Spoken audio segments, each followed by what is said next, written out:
Sungguh-sungguh pengorbanan-Mu menjadikan kami sempurna.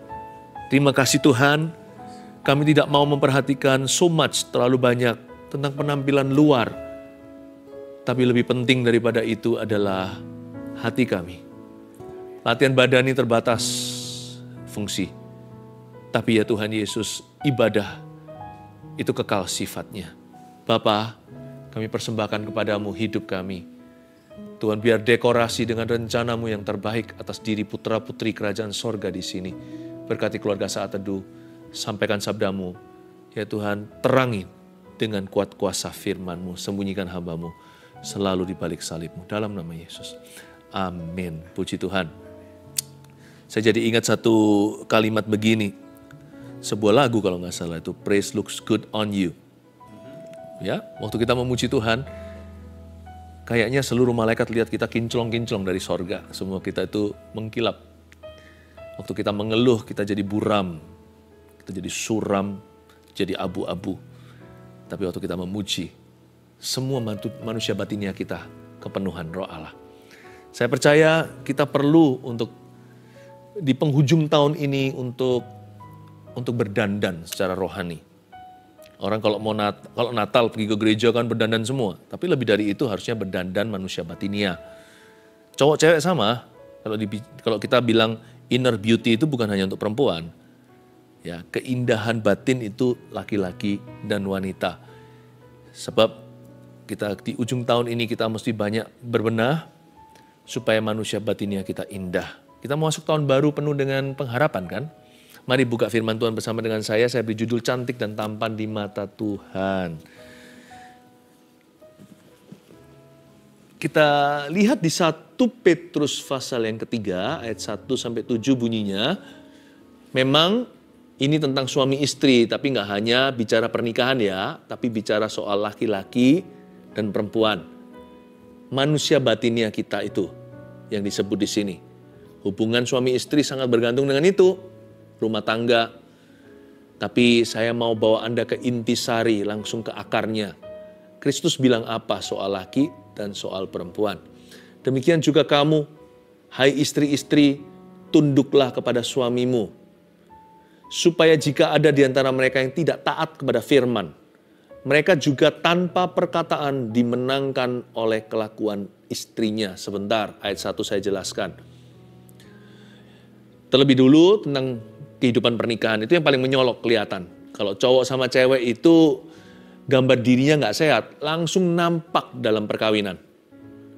Tapi sebenarnya ini lebih dalam dari sekedar hubungan suami istri. Bicara tentang bagaimana kita sebagai insan manusia, laki-laki dan perempuan, bagaimana kita bisa memuliakan Tuhan, dan bagaimana kita bisa mengenal Tuhan di dalam manusia batinnya kita. Bukankah Tuhan menyuruh kita untuk menyembah dalam roh dan kebenaran? Jadi istri harus tunduk pada suami, supaya jika ada di antara mereka yang nggak taat sama firman, mereka tanpa perkataan bisa dimenangkan oleh kelakuan istrinya. Inilah kuasa wanita. The power of godly ladies. Wanita yang takut akan Tuhan itu punya kekuatan.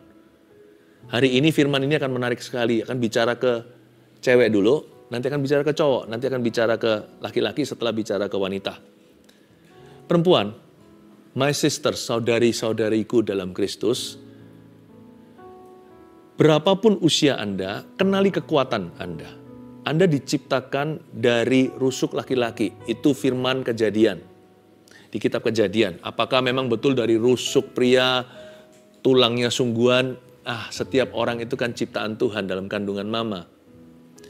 Tapi dengan kata lain, firman Tuhan hendak mengatakan kalau perempuan itu diciptakan dari kekuatan laki-laki. Coba kalau kita terpukul rusuknya, tertabrak apa, susah untuk berdiri, apalagi berjalan kaki. Harus dibawa ke rumah sakit langsung ke UGD itu. Ya. Nah, perempuan itu punya kekuatan. Dia penyangga tubuh. Dia tulang rusuk pria. Berarti apa yang laki-laki bisa, biasanya perempuan juga bisa. Malah lebih bagus seringkali, karena perempuan lebih teliti. Jangan minder ya. Yang disebut kaum lebih lemah itu bukan berarti Anda lemah. Tapi beda fungsinya. Jadi kenali kekuatanmu. Kekuatan perempuan bukan terletak di mulutnya. Salah kalau kita kira powernya, kalau Anda mengira powernya wanita itu di cuepa, di bibirnya. Bukan. Malah banyak korsleting di situ. Kekuatannya adalah tanpa perkataan. Bahkan suami yang bebal pun, seperti Nabal bagi Abigail, bisa dimenangkan oleh kelakuan istrinya tanpa mengucapkan satu kalimat. Karena laki-laki jadi sungkan, jadi segan. Dia bisa rusak di luar. Kalau istrinya takut akan Tuhan, gimana pun juga benteng-bentengan nggak bisa jauh dari situ. Cepat lambat dia akan bertobat. Jika lo nggak bertobat pun ya, dia akan mengakui imanmu dan berkata, kamu memang beda. Dia nggak mungkin bisa meninggalkan Anda, dan yang untung adalah anak-anak Anda. Karena mama yang membayar harga, itu luar biasa piala bagi putra-putrinya. Jangan takut, Yesus adalah suami bagi yang tidak bersuami, ayah bagi yang tidak berbapak. Sekalipun ada orang yang masih menikah tapi suaminya tidak berfungsi, Yesus bisa mengisi kekosongan itu hingga suamimu kembali. Tapi perempuan, kenali kekuatanmu. Wanita itu punya satu power. Bukan di mulut ternyata. Di mana? Kita lihat ayat 2 sebelum saya bahas poin pertama. Jika mereka melihat, maksudnya cowoknya nih, maksudnya suaminya. Jika mereka melihat bagaimana murni dan salehnya hidup istri mereka itu. Kekuatan perempuan terladak di mana? Nomor 1 tuliskan ini poin pertama kita. Pengaruh seorang wanita ialah kemurnian dan kesalehannya. Makanya perempuan itu harus jaga kemurnian. Hatinya itu harus dekat sama Tuhan. Setiap perempuan harus mendekat sama Tuhan. Sucikan, kuduskan, basuh aku di dalam darahmu, anak domba. Jama bibir, luruskan hatiku dengan rohmu. Itu adalah lirik lagu ya. Tapi itu betul sekali. Setiap wanita harus mendekat kepada Tuhan. Dan berkata, murnikan hatiku. Perempuan tidak boleh matre. Karena itu otomatis mematahkan dan memutuskan kode etiknya Tuhan. Yaitu kemurnian. Hatinya itu harus murni. Dia harus taruh Tuhan di atas segalanya. Lalu orang di atas barang dan uang. Harus. Karena perempuan seorang pendidik dalam keluarga. Dia ajari anak. Dia harus saleh. Saleh yang keluar dari hadirat Allah. Percayalah. Sekalipun perempuan itu tidak duniawi, Tuhan gak akan biarkan dia tanpa dandanan. Bagi Tuhan, setiap putrinya itu lebih berharga daripada bunga di padang. Yang dihiasi melebihi Salomo dalam kejayaannya. Tuhan pasti akan dandani Anda. Jadi jangan iri ya kalau ada wanita yang diberkati sama Tuhan itu, karena memang Tuhan berkenan. Jadi jangan kita berkata, wah dia kok punya itu, punya ini. Siapa tahu Tuhan yang telah memandang orang itu dan memberkati hidupnya. Asal bukan itu yang dia cari. Ayat 3, perhiasanmu janganlah secara lahiriah, yaitu dengan mengepang-ngepang rambut, memakai perhiasan emas, atau dengan mengenakan pakaian yang indah-indah. Berhenti di sana sebentar, di ayat 3a saya jelaskan. Ini bukan berarti style rambut ya. Ya, ini juga bukan berarti nggak boleh pakai perhiasan sama sekali. Yang namanya wedding band atau cincin kawin itu kan dari emas juga. Maksudnya jangan berlebihan. Maksudnya juga di sini artinya itu bukan intinya. Intinya di mana? Ini dia.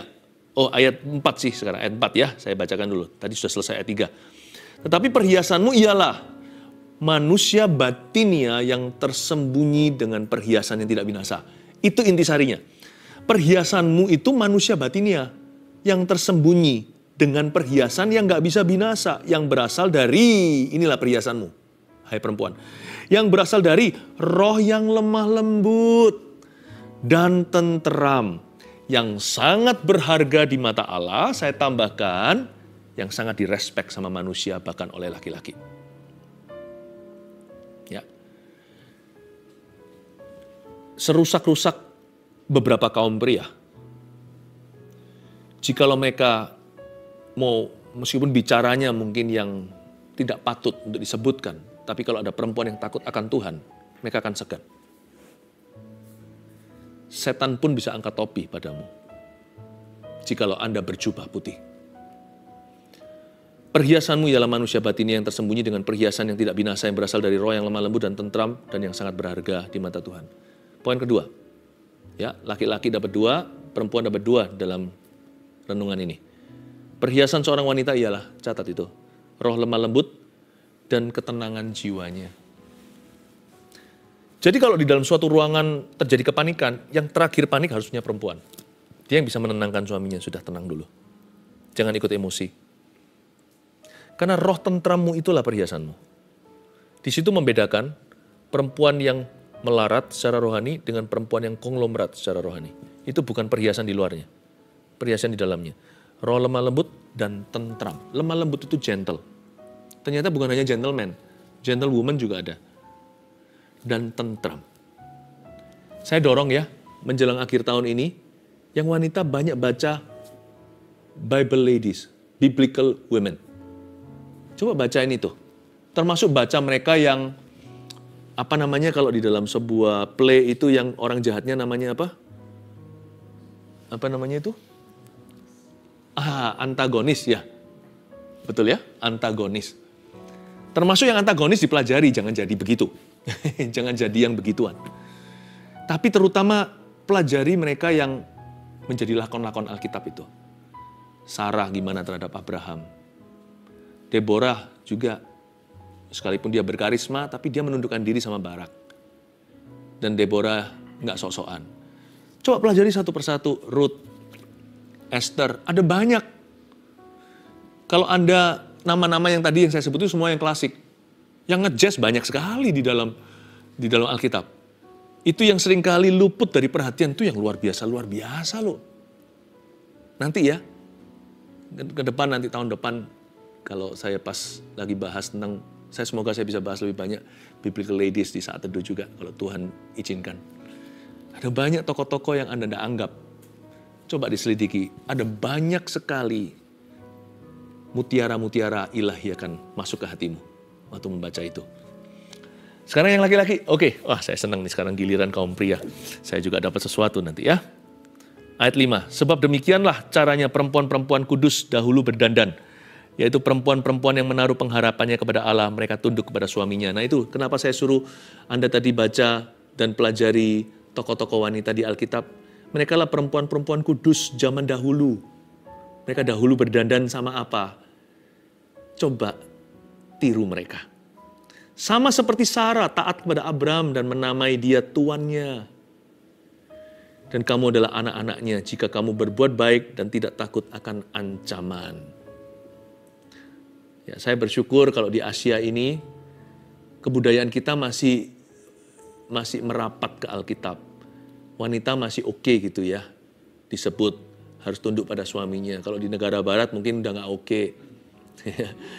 Jadi makanya itu banyak kecolongan, banyak bolongnya dalam pernikahan. Lalu banyak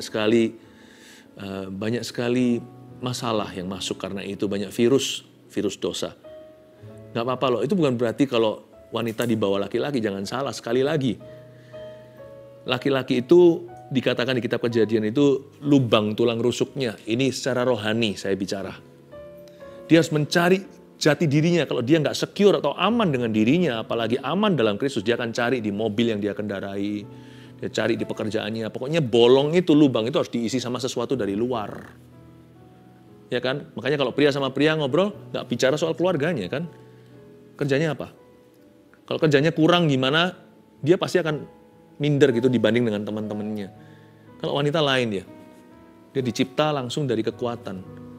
Jadi perempuan bisa saja sekarang broken heart, nangis sejadi-jadinya, besok pagi seolah-olah nggak terjadi apa-apa, udah move on dia. Karena dia lahir sudah langsung dari kekuatan, dari tulang rusuknya pria.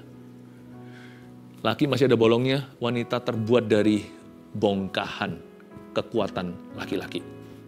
Coba bayangkan, siapa bilang wanita itu lemah? Fisiknya mungkin, ototnya terbatas. Lihat binaraga yang cowok nggak bisa ditandingi sama yang cewek. Segede-gede apapun, kecuali kalau ditandingkan sama cowok yang bukan binaragawan. Tapi wanita itu nggak lemah. Nah sekarang giliran saya mau bicara tentang laki-laki ini. Laki-laki itu luar biasa. Hanya karena kita itu sibuk di dalam dunia kerja, jangan sampai matikan potensi rohani. Salah. Rohani must come first, harus nomor 1. Kalau kita mau buat resolusi tahun ini, rohani jadikan number 1. Jadikan bahasa Spanyolnya numero 1. Nomor 1, saudaraku. Ayat 7. Demikian juga kamu, hai suami-suami. Are you ready? Hiduplah bijaksana dengan istrimu sebagai kaum yang lebih lemah. Tunggu dulu. Kalau kita baca ayat itu selalu yang di-highlight kaum yang lebih lemah, kenapa sih? Kenapa kita nggak bisa highlight hiduplah bijaksana? Demikian juga kamu, hai suami-suami. Hiduplah bijaksana dengan istrimu. Ya, kalau sama istri aja gagal, orang itu gagal total. Mau dia sukses di kerjaan, tidak bisa menggantikan. Tahukah kegagalan sukses Anda di tempat kerja, hai pria, tidak bisa menebus gagal Anda di rumah? Nggak bisa. Hiduplah bijaksana dengan istrimu, baru setelah itu nggak akan bangkitkan amarah di dalam diri anak-anaknya. Anak-anaknya nggak akan bolong kosong emosinya. Itu loh, gelasnya itu nggak akan hampa. Anak itu akan terisi dan percaya diri karena papanya komitmen dedikasi sama mamanya. Laki-laki itu harus bijaksana, makanya itu cowok jangan cepat-cepat pacaran kalau yang masih muda. Belajar lebih banyak lagi, ditempa lebih banyak lagi, lebih banyak responsibility atau tanggung jawab. Kenapa? Nanti yang bijaksana, nanti orang majusnya satu keluarga itu yang laki-laki. Karena itu kalau masih umur sangat-sangat belia, saya nggak mau sebut ya usianya, misalkan saya buat yang nggak masuk akal. Ya, umur 12, 13, 14 udah mau pacaran. Belum mengerti jati diri, masih goncang identitasnya, masih mencari-cari tulang rusukku di mana, itu bukan jodoh. Dia cari statusnya, dia cari aku ini siapa. Udah mau take care orang, nggak bisa nggak. Kalau perempuannya pintar nggak akan mau dipacari sama laki-laki terlalu muda. Tapi usia bukan segalanya, ada orang yang udah umur 40 juga kekanak-kanakan juga ada banyak. Namanya anak manja juga tidak sedikit di dunia ini. Hiduplah bijaksana dengan istrimu sebagai kaum yang lebih lemah. Pria jangan pikirannya pacaran kalau yang masih muda. Setelah sekolah melayani Tuhan. Jadi pemimpin. Sekarang cari susah. Nanti kalau Anda sudah jadi pemimpin, tidak akan terlalu susah. Karena orang kualitas itu dicari dan ditunggu. Hiduplah bijaksana dengan istrimu sebagai kaum yang lebih lemah. Itu loh garis bawah hiduplah bijaksana. Saya kasih dulu ya, poin ketiga ini untuk laki-laki. Kepemimpinan seorang pria adalah kebijaksanaannya. Oh, I love this. Kepemimpinan seorang pria adalah kebijaksanaannya. Sedikit tips juga yang membesarkan anak perempuan dengan anak laki-laki itu ada bedanya. Lain, sama-sama indah. Tempa kepemimpinannya. Tapi jangan tempa lewat militerisme. Kita papa-papa yang keras, biasanya terlalu keras sama anak. Tapi tempa lewat kedekatan.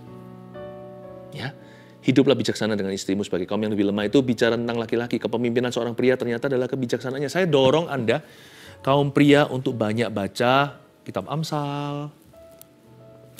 Ya, kitab Mazmur juga, supaya kita itu ngerti gimana ekspresi dan curhat sama Tuhan. Laki-laki yang disupres, yang diberitahu gini sama ayahnya itu salah didik menurut saya. Cowok kok nangis. Nanti kalau enggak jadi kanker. Ditelan terus jadi depresi. Nanti kalau kita sangkali-sangkali, lama-lama nggak sehat mentalnya. Lalu nanti asam lambung lah, dan sebagainya. Nggak apa-apa loh, disalurkan it's okay. Tapi ajari dia bagaimana cope atau bisa mengatasi masalah hati atau masalah pribadi dengan firman Allah. Baca Mazmur, Tuhan itu terbuka untuk pria yang ekspresi dan curahkan hati. Menangis pun jadi. Tuhan itu terbuka dengan amarah emosi kita. Baca kitab Amsal supaya kita itu ngerti dan bijaksana. Selain itu, terutama bacalah kitab Injil, Matius, Markus, Lukas, Yohanes, pria sempurna namanya Yesus Kristus. Kalau ragu sama lainnya ini itu, masih bingung misalkan, lihat Yesus, dengarkan pengajarannya, baca mujizatnya. Semakin kagum aku sama juru selamatku. Patron laki-laki bagi saya adalah Yesus Kristus yang terutama. He is our man. Ya, man juga di sini, hiduplah bijaksana dengan istrimu sebagai kaum yang lebih lemah, berarti laki-laki itu adalah gentle protector. Ini sudah jadi gelar kita. Kita tuh protector. Seperti di pintu darurat di pesawat. Alangkah baiknya dijejer di situ laki-laki, tapi kan nggak pernah tahu kan ya, ground staff yang check-in kan, Dia kan hanya kira-kira yang mana kira-kira laki-laki yang kira-kira kuat. Tapi manusia hanya melihat mata, Tuhan melihat hati. Manusia hanya melihat, maksudnya penampilan, Tuhan melihat hatinya. Semoga yang duduk di sana kalau terjadi gawat darurat adalah orang yang ketika terjadi demikian, dia bukakan pintu, ladies first, kasih orang lain keluar dulu. Anak kecil, ibu-ibu dan sebagainya. Yang terakhir takut di dalam sebuah ruangan, jikalau terjadi kebakaran, harusnya seorang pria yang takut akan Tuhan. Laki-laki harus tangguh. Dikit-dikit give up, nggak boleh. Kita harus kuatkan orang lain. Tapi saya tahu teorinya begitu. Banyak orang nggak bisa penuhi teori. Mengapa? Karena mereka nggak punya kekuatan batinnya. Makanya kekuatan batinnya itu harus diisi sama Tuhan. Kita mesti banyak, next kita lihat kalimat berikutnya, banyak berdoa. Ya, karena kekuatan kita di sana. Hormatilah mereka sebagai teman pewaris dan kasih karunia, yaitu kehidupan, supaya doamu jangan terhalang. Ini firman Tuhan kepada pria, supaya doamu jangan terhalang. Kenapa Tuhan nggak bilang, supaya doa istrimu nggak terhalang? Kenapa Tuhan berkata, supaya doamu, hai laki-laki, atau di sini suami, jangan terhalang. Dari mana kita timba sumur batinia, membuat kita indah? Nggak tentu loh orang itu yang bisa main tembak-tembakan, berburu, yang sport atau olahraga-olahraga yang macho man, yang sangat-sangat laki banget. Itu nanti punya strength of character atau kekuatan karakter. Nggak tentu. Nggak tentu orang dipelonco atau di apa itu, orang seperti dipakai cara-cara kekerasan, dikasih hukuman sebelum masuk satu institusi atau sekolah. Nanti dia akan jadi pemimpin, malah jadi orang kasar, jadi orang yang balas dendam. Nggak tentu. Strength of character, kekuatan karakter seorang pria hanya ditemukan pada satu pria. Yesus dan firman. Kalau nggak kelihatan, hanya ditemukan dalam satu pribadi. Roh Kudus di dalam diri kita. Dan kita harus bertumbuh relationship hubungan kita dengan dia. Dan itu tidak bisa tanpa doa. Supaya doamu jangan terhalang, nomor 4. Kekuatan seorang pria adalah kehidupan doanya. Saya ulang, kekuatan seorang pria bukan berapa kali dia bisa push up atau segede apa ototnya. Anda akan terkejut. Orang yang gede-gede ototnya, nggak tentu akan menjadi defender of his family. Jadi orang yang mempertahankan keluarganya. Nggak tentu. Bisa jadi juga yang pukulin istri. Itu macumen orang-orang yang pejantan-pejantan. Nggak tentu yang hu gitu, itu pasti nanti akan gagah perkasa di mata Tuhan. Yang tampan di mata Tuhan adalah, seperti Yesus katakan, belajarlah dari aku. Aku lemah lembut dan rendah hati. Hanya seorang Yesus yang bisa menghadapi salib yang begitu ngeri. Cowok mana yang tidak akan bertekuk lutut? Siapa yang akan gentar dengan hukuman yang paling mengerikan sepanjang sejarah kemanusiaan? Hanya Yesus yang bisa di atas sana berkata, Bapa ampunilah dosa mereka. Mereka tidak tahu apa yang mereka berbuat. Sebelum naik ke situ sudah hancur-hancuran muka. Sudah seperti daging caca dipukul, dicambuk 40+1. Yesus bisa berkata pada wanita yang menangis, yang meratapinya dan elap wajahnya. Yesus berkata, don't cry for me. Jangan nangis untuk aku. Hai ibu, tangisilah dosamu. Wow. Hanya Yesus yang bisa di atas itu. Tergantung demikian rupa, nafas saja mati. Nafas saja sakitnya setengah mati. Saya waktu sekolah Alkitab, saya pelajari hukuman salib itu sengeri apa. Itu ya digantung begitu, tarik nafas itu sakitnya luar biasa. Anda tidak bisa nafas biasa. Setelah lepas nafas, bergeserlah itu paku, lebih sakit lagi. Lalu sakitnya melonjak 7 kali setiap nafas berganti. Dia bisa menggenapi nubuatan dengan teratur satu persatu kata-kata Bapa harus terjadi. No man like that. Badan Yesus bukan orang yang gede-gede sekali, bukan orang yang kuat bisa angkat berapa kilo besi. Saya nggak anti. Nggak apa-apa olahraga yang maco, nggak apa-apa yang olahraga yang sifatnya laki-laki benar. It's okay. Tapi latihan badan itu terbatas fungsi. Tetapi ibadah itu, manusia batinnya, itulah nanti yang akan membuat orang ingat selama-lamanya. Itulah yang menyelamatkan. Itulah yang berguna dalam kehidupan orang lain. Itulah yang menjadi tulang punggung society masyarakat, tulang punggung family, keluargamu, tulang punggung gereja. Pria yang berdoa dan menjaga kekudusannya. Kekuatan seorang pria adalah kehidupan doanya. Itulah sebabnya, catat baik-baik.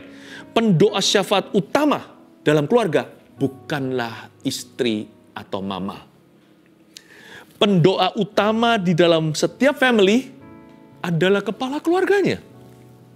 Saya dorong menjelang akhir tahun ini, yang laki-laki masuk ke gua atau masuk ke kamar doamu. Ya. Banyak waktu berdoa. Banyak waktu untuk cari Tuhan sebelum Anda berencana. Anda pemimpinnya, ketua kelasnya, cari pokok anggurnya.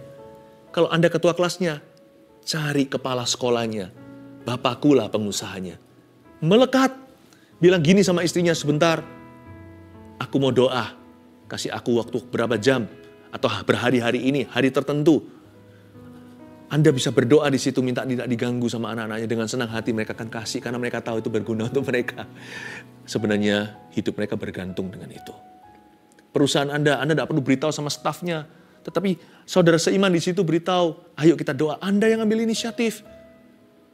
Karena seorang laki-laki dalam pekerjaan adalah tulang punggung Tuhan di sana. Jangan berkata, mama aja yang berdoa. Istrinya disuruh ke gereja, ikut menara doa di sana. Boleh, tapi tahu nggak tidak menggantikanmu.